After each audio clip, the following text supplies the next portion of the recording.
গ্রামের বিশুদ্ধ বাতাসে গরুর মাংসের ঘ্রাণ এতটাই তীব্র যে পেটে ক্ষুধা ধরে গেল আমাদের। সদ্য জবাই করা গরুর মাংস দরদাম করে কিনে এনেছে ইমন রিপন। 7 কেজির পার মনে হয় যে 49 হয় না, আমি 350 টাকা কম বলি।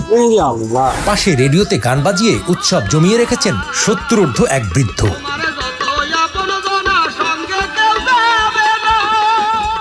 এরই মধ্যে হঠাৎ বাড়িতে শুরু হলো কোচিং ক্লাস। সমস্ত এক পয়সা পাটায় মশলা পেশা, হামানদিস্তায় পেশা সব চলছে একসাথে। ইমন সে তখনও রাজমিস্ত্রির কাজে ব্যস্ত। কাসর ভাই, আমাদের বাড়িতে আজ আপনাদের দাওয়াত রইলো, যাবেন কিন্তু অবশ্যই। কাকা আপনিও কিন্তু যাবেন, মিস করবেন না, ঠিক আছে? আর এদিকে কে যেন চুলাটা ভেঙে ফেলেছে। আজকের উৎসবটা কিন্তু একটু আলাদা। কয়রা চরপাড়ায় আজ আসলে ঘটছে কি? এই যে শুধু মিষ্টি চান, এই যে নেন মিষ্টি নেন, খান। ইমন ও রিপন দুই ভাই। ইমন গুচ্ছ ভর্তি পরীক্ষায় চান্স পেয়েছে আর রিপন সুযোগ পেয়েছে খুলনা কৃষি বিশ্ববিদ্যালয় এবং রাজশাহী বিশ্ববিদ্যালয়ে। শেষ পর্যন্ত রিপন ভর্তি হয়েছে রাজশাহী বিশ্ববিদ্যালয়ে। এই আর কি অল্প কিছুদিন পরে, এক মাস কি 1.5 মাসের মতো আছে। ভার্সিটি এইখান থেকে হয়তো 30 কিলো মতো হবে। এখান থেকে আমি যাতায়াত করে পড়াশোনা করব এবং মাঝে মাঝে এদের সাথে কাজ করব। আমার হচ্ছে 3 তারিখ থেকে ক্লাস শুরু হবে। হ্যাঁ, টেনশন তো একটু আছেই যে ওখানে যায় নতুন নতুন সব কিছুই, ওখানে কিছু খরচের ব্যাপার স্যাপারও আছে। আর ইউনিভার্সিটিতে তো কাজ করে এভাবে পড়াশোনা করা যাবে না, কারণ প্রতিদিনই কলেজ করে ভার্সিটিতে যাওয়া লাগে এবং ক্লাস করা লাগে। তাহলে এমন অবস্থায় আমি যে এখানে থাকতে যে কাজগুলো করতাম, এই যে রাজমিস্ত্রি কাজ করতাম, কিন্তু ওখানে যেহেতু আমি রাজমিস্ত্রি কাজ করতে পারবো না। টিউশনে আমার দরকার এখন ওইখানে, কিন্তু ওইখানে যেহেতু আমি পরিচিত না ওইভাবে, আর রাজশাহীতে আমার জানা মতে টিউশনেও কম, সেক্ষেত্রে প্রথম 3-4 মাস আমার কষ্ট হবে, কারণ টিউশনে পৌঁছাতে বা আবিজাবি করতে আমার একটু কষ্টই হবে আর কি। তাদের মা বেহুলা খাতুন, 5 ভাই বোনের সংসার। বাবা বহু বছর আগেই মারা গেছেন। সংসারের হাল ধরেছে এই দু ভাই, কখনো রাজমিস্ত্রির কাজ, কখনো কৃষি কাজ।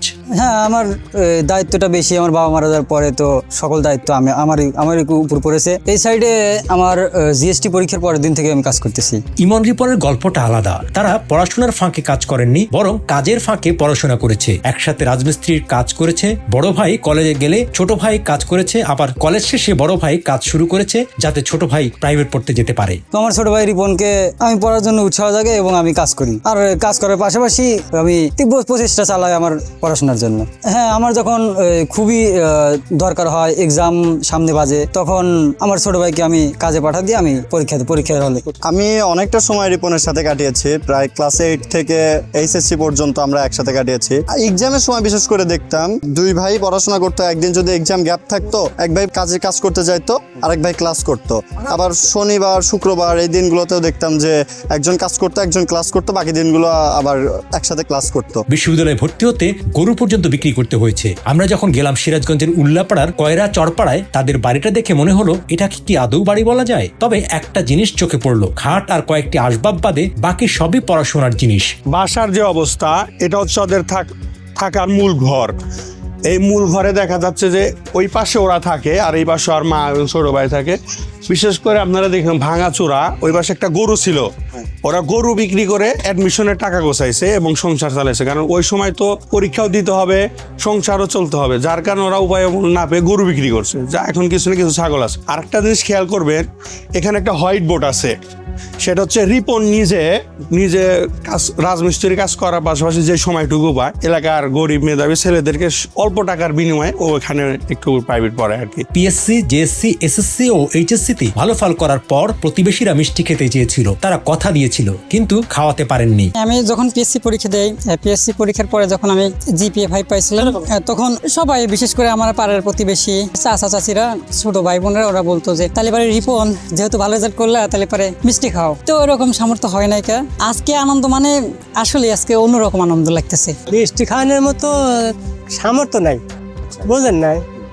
গরিব, একবারে গরিব। আর বাপটা মারা দেওয়ার পরে এখানে চলার মতো পরিস্থিতি নেই।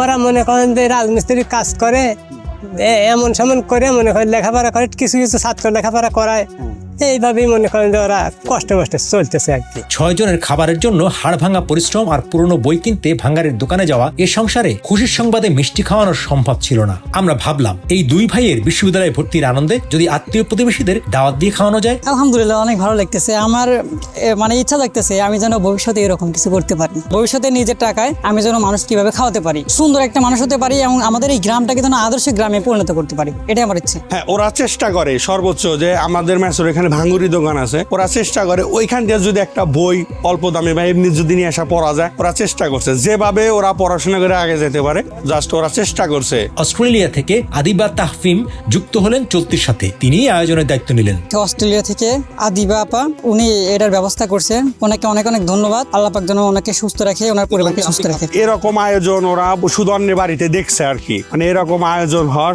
ওনারা কল্পনাও করতে পারেন, হয়তো ভাবছে যে আমার ছেলেরা বড় হবে একদিন, এরকম আয়োজন হবে। টিম চলতিকে ধন্যবাদ। আমি বলার পরে যে আদিবা বা অস্ট্রেলিয়ার থেকে যে সহযোগিতা করছে তাকে স্পেশালি ধন্যবাদ। আমি মনে করি সে এখানে ডোনেট করে মানে নিজে একটা তৃপ্ত বোধ হবে যে এই পরিবারে এসে তাই করতে পারছে। সবচেয়ে বড় সমস্যাটা হচ্ছে এই বাড়িতে কিন্তু একটা টিউবওয়েল নাই, অন্যের বাড়ি থেকে পানি আনতে হয়। আজকের যে রান্না বাড়া, আমরা মসজিদ থেকে পানি আনছি, অন্যের বাড়ি থেকে আনছি আয়রন পানি, দেখা যাচ্ছে এইখানে ভালো টয়লেটও নাই ওদের এবং গোসলের ব্যবস্থাও নাই। ওরা পুষ্কনির যা গোসল করে, আর খাবার পানিটা আনে অন্যের বাড়ি থেকে। হাড়ি পাতিলও ছিল না, মানে যা কিছু পাতিল আছে ওনারা জাস্ট পানি অন্যের বাড়ি থেকে আনার জন্য ব্যবহার করে, রান্নার কোনো পাতিল নাই। যার কারণে দেখা যাচ্ছে যে আমরা অন্য জায়গায় থেকে এখান থেকে 6 কিলো দূরের থেকে আমরা পাতিল নিয়ে আসছি আর কি, মানে রিবন যেখানে থাকতো, ইমন যেখানে থাকতো, আমরা ওইখান থেকে জিনিসটা নিয়ে আসছি আর কি। আসলে ও আমাকে গতকাল গিয়ে জানাচ্ছিল যে এরকম চলতি থেকে আসছে আমাদের বাসায়, ওনারাই সবকিছু অ্যারেঞ্জমেন্ট করবে, আমাদের শুধু সাথে থাকতে হবে। তো এটা ভালো লেগেছে আমার কাছে, সত্যিকার অর্থে অনেকটাই ভালো লেগেছে, কারণ এরকম কখনো হয় নাই। আবার অনেকগুলো ব্যক্তিকে দাওয়াত করে খাওয়াচ্ছে, উপলক্ষ ছিল ইউনিভার্সিটির চান্স পেয়েছে এটা, তো এটা প্রথমবারই আমরা দেখছি ওর বাসায়। সকালে ইমন রিপনকে নিয়ে বাজারে বের হলাম।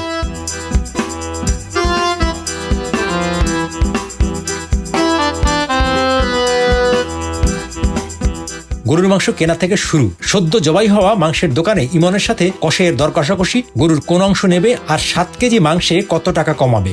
মানে বেশি করেন না আমরা, মানে যে মনে হয় যে গরিব মানুষ এই হিসেবে 5-7 কেজি নেবো। 7 কেজি নেবে? হ্যাঁ 7 কেজি নেবো।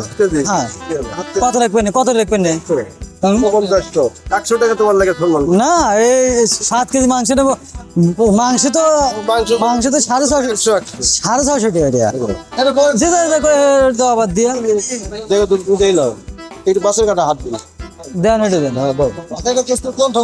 মাংস কেনার পর ইমনের কথা শুনে মন খারাপ হয়ে গেল। আজও তাকে রাজমিস্ত্রির কাজে যেতে হবে, এই আনন্দের দিনেও থাকতে পারছে না। তবে কথা দিল দুপুরে এসে একসাথে খাবে। আমি যদি ভাইদের সাথে থেকে যাই তো 3-4টা লোক আমার জন্য, আমি যে আমার না আসাতে অনুপস্থিতিতে ওরা 3-4 জন চলে যাবে, তো ওদেরও দিন আনে দিন খায়, সেই কথা চিন্তা করে আমি ভাইদেরকে ছেড়ে আমি চলে যাচ্ছি। আবার আমি দুপুরে লাঞ্চ টাইমে আবার দেখা করব। ইমনকে বিদায় দিয়ে বাজার করলাম চাল, আলু, পেঁয়াজ, রসুন, লেবু, কাঁচামরিচ, নানা মশলা আর অবশ্যই মিষ্টি। এটা কত করে? 340। আর ওগুলো? 340। ও আচ্ছা, তাহলে এই যে এইগুলোই দেন, দুটা মিলাই দেন। প্রথমে যখন আমার পিএসসিতে রেজাল্ট দিচ্ছে তখন তো বাড়ির আশেপাশে পাড়ার প্রতিবেশী ওনারা বলছে যে রিপন ভালো রেজাল্ট করলে তাহলে মিষ্টি খাবো না। আমি শুধু বলছি যে হ্যাঁ খাবো, অবশ্যই খাবো, কিন্তু ওইরকম পরিস্থিতি হয় না। জিএসসিতেও তাই, এসএসসিতেও একই অবস্থা, এইচএসসিতেও একই অবস্থা, কিন্তু ইন্টারমিডিয়েট আপনার এই যে অ্যাডমিশন দিয়ে ইনশাল্লাহ ভার্সিটিতে চান্স পাওয়ার পরে আমার মনে হয় আজকে এই স্বপ্নটা পূরণ হবে, আমার মিষ্টি খাওয়াতে পারবো আজকে অবশ্যই। খড়িও কিনতে হলো রান্নার জন্য। রিপনের মুখে শোনা গেল জীবনে প্রথম এত টাকার বাজার করলো তারা। প্রথমবার 7 কেজি মাংস কিনলো তাদের পরিবার।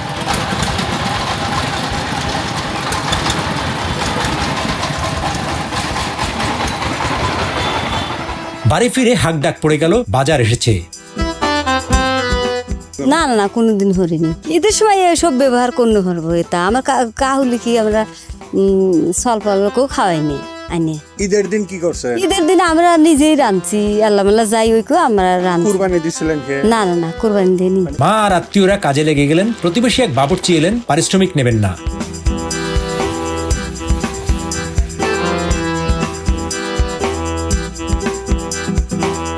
রান্নার চুলা ভেঙে গেছে, নতুন চুলা বানানো হচ্ছে। পাশের বাড়ি থেকে হাড়ি পাতিল আনা হলো, হামানদিস্তায় মশলা পেশা হচ্ছে, পাটায় মাংসের মশলা তৈরি হচ্ছে।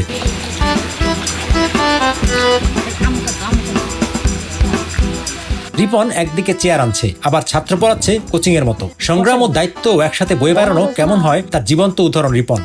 5 দিয়ে ভাগ করা যায়, 5 ঠিক আছে। আমি অনেক জায়গায় পড়ছি, অনেক জায়গায় পড়া শুরু করছিলাম, কিন্তু এইরকম পড়া কোনো জায়গায় পড়িনি। মানে অনেক ভালো করে পড়ায়। রান্না চলুক, এই ফাঁকে ইমনকে একবার দেখে আসি। কাজের জায়গায় গিয়েই বোঝা গেল কতটা কষ্টের ভিতর দিয়ে তারা এগোচ্ছে। কথা হলো তার সহকর্মীর সাথেও। এই যে 4-5 বছর দিয়ে আমাদের হাতে কাজ করতেছে, পড়াশোনা করে আবার কাজও করে। ওদের আমি সবসময় জন্য আল্লাহর কাছে দোয়া করি যে আল্লাহ ওদের মানুষের মধ্যে মানুষ বানায়, আমার কাছে এটা দেখে। হ্যাঁ, অনুষ্ঠান হচ্ছে, তারপরেও আমি কাজে আসলাম।